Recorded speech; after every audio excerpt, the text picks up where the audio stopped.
Greetings, friends. It has surely been cold around here. I'm sure it's cold at your house too. In fact, we've actually had record-breaking lows for the past 10 plus days. For the past 10 days, it's barely, I don't think it's gotten above freezing at all. And that is not normal around here. Actually, around here during this time of year, it's usually the high is 50 degrees and the lows around 30. But you know what? The highs have been actually around 30 and the lows have been 6, 11, 12, somewhere around there. But it's been cold. We do want to hear how cold it's been for you out there. So in the comments below, let us know how cold it's been at your house. But I have something that really cool. There's something really cool that happens around here when it's cold and everything freezes. The pond freezes. And there's something that is really cool that happens when the pond freezes. Follow us and let's check it out.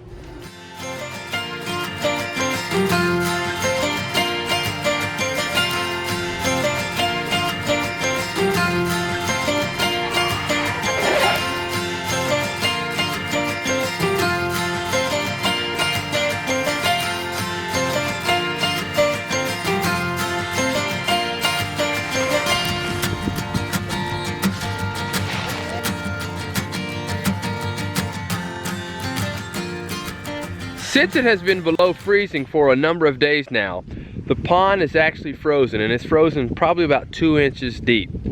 And for your kids watching at home, if you have a pond or an area that's frozen, I do not recommend, do not step on the pond that is frozen or water that's frozen. You could fall in, you could get stuck, and bad things could happen. So do not walk on frozen water.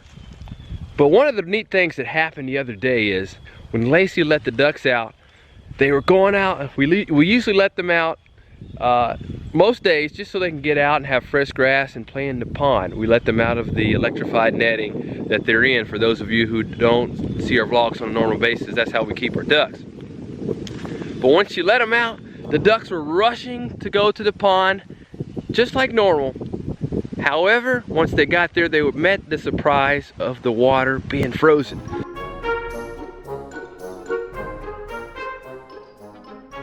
So a year or two ago, we discovered something pretty funny that we want to show you.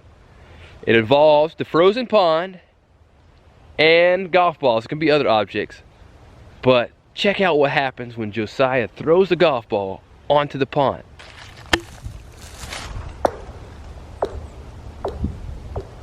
It makes this really cool sound. I hope you can hear it at home. Let's try it again.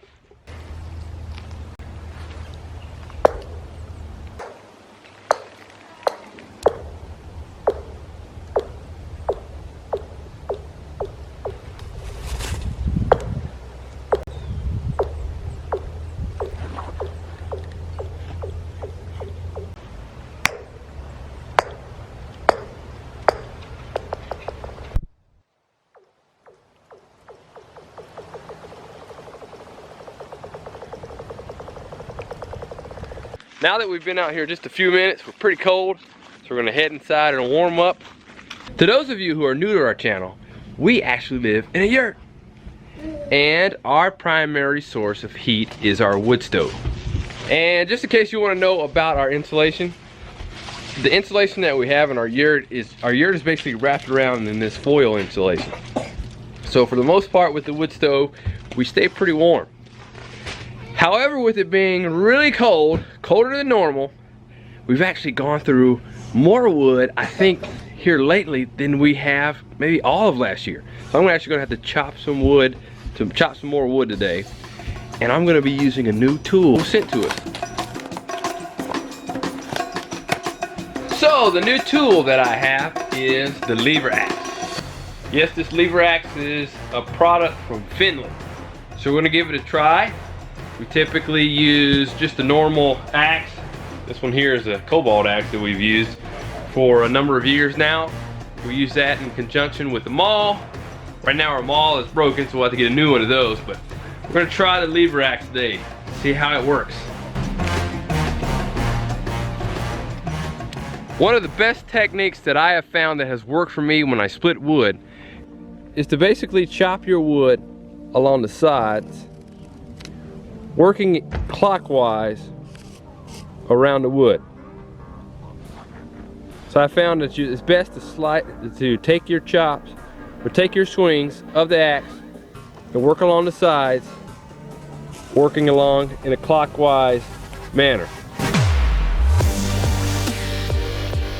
And one of the advantages of using a tire when you're splitting wood is it keeps it doing for what just happened right there. So I'm gonna add this tire here. So that way it keeps the wood right where I'm trying to work with it.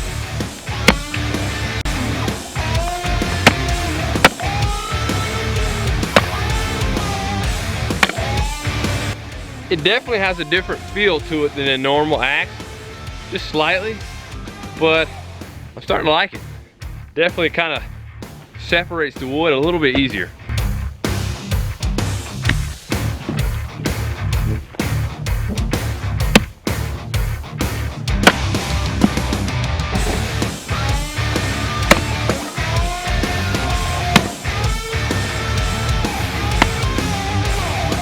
Well, you know what they say, splitting wood is gonna warm you up twice, when you're cutting it and when you're burning it. And it's actually warming me up, so I'm gonna go ahead and take this off.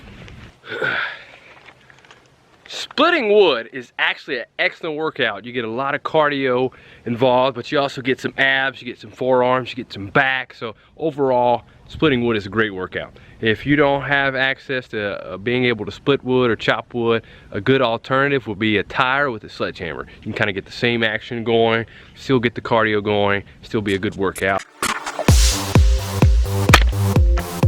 Bang!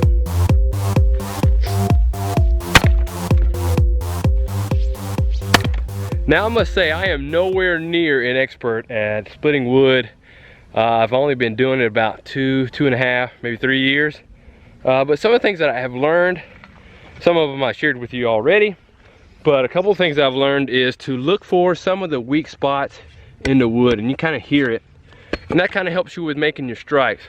Another thing is, if you can see some visible weakness, like right there where it's cracking, that might be a spot you want to hit in. There's nothing like the blessing of being able to stay warm when it's cold outside. If you're looking to get your stove hot real fast, we have found that pieces this size really help get the heat going fast. However, when we're looking to try to keep the wood stove just going overnight and it's not that cold outside, we like to use what we call our overnighters. Those are your pieces that are about 10 inches or so in diameter. We'll use those. But since it's been really cold, we've been using more of these just to keep it continually hot.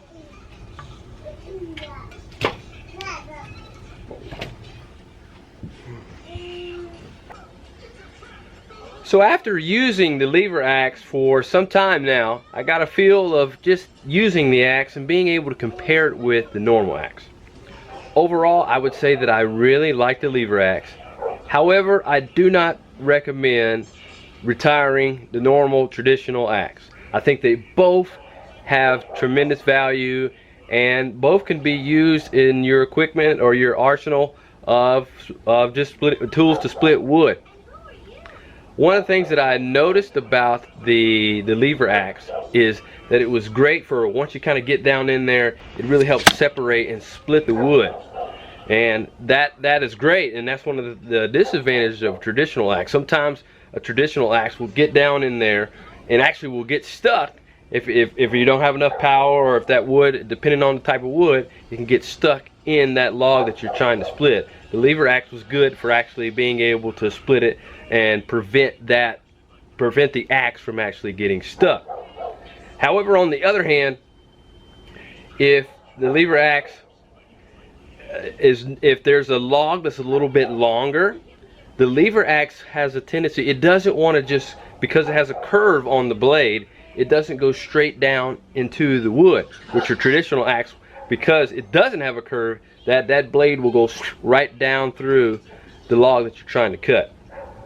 So overall, I think the Leveraxe is a great tool, and I do recommend it as adding to your overall just equipment for splitting wood. One of the things I did, you may have noticed in the videos of just now of me splitting the wood, I was splitting some of the wood that have the diameter is a little bit bigger than that's ideal. Since, like I said earlier, the maul is a much better tool for splitting wood logs that the diameter is thicker, any more than, I would probably say any more than 12 inches or so thick in diameter. The maul does an excellent job, and it definitely is a must-have of having a maul for splitting wood logs of that size. But the Leveraxe as well as traditional axe are definitely must-haves as well, because they're easier to use and easier to handle for splitting smaller log pieces of log pieces.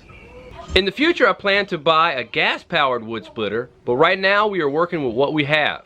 We use a chainsaw, a traditional axe, a maul, and now the Leveraxe.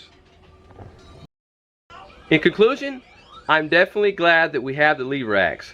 Having an array of tools is definitely beneficial if heating wood is your primary heating source, and it is for us, and I don't want to rely on one or two tools, so having an array of tools is definitely beneficial.